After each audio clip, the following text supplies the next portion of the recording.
everyone. I hope you're all having a good day. This is a quick Samuel Olsen case update. So Teresa Balboa had court today, and in 2 minutes flat, they told her that her bail from her previous case for trying to strangle Samuel's father was raised from $5,000 to $100,000. This makes her bail in total $600,000, and I really hope this keeps her in there. I personally don't think she deserves any bail, considering she was in the act of fleeing with this child's body. To Louisiana, it's alleged, but Balboa didn't get there because the man who drove her from Webster to Jasper called Crime Stoppers once they arrived Tuesday morning. We are early. Additional charges can come, both against Balboa and others who helped Balboa transport the body. I do believe she's a flight risk, considering she was in the act of fleeing with this child's body. In court, the prosecutor said they expect to file additional charges after they received the preliminary autopsy from the medical examiner this afternoon.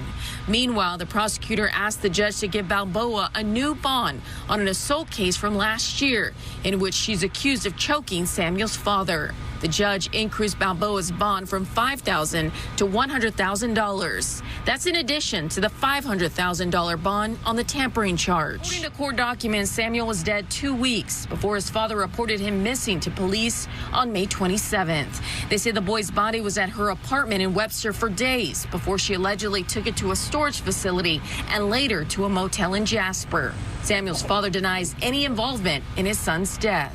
Miller says, sadly, we may never know. I told her, I said, I'm very disappointed in everything you just told the whole world's a lie. And there was absolutely no emotion in her.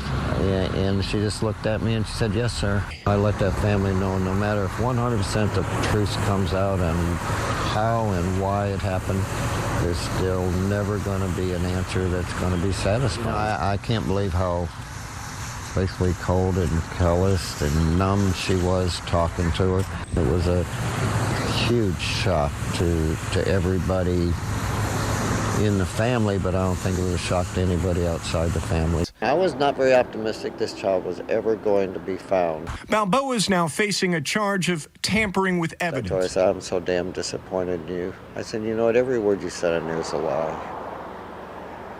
And that's when things started unraveling, I think. I was with that family until about 12:30 after midnight, and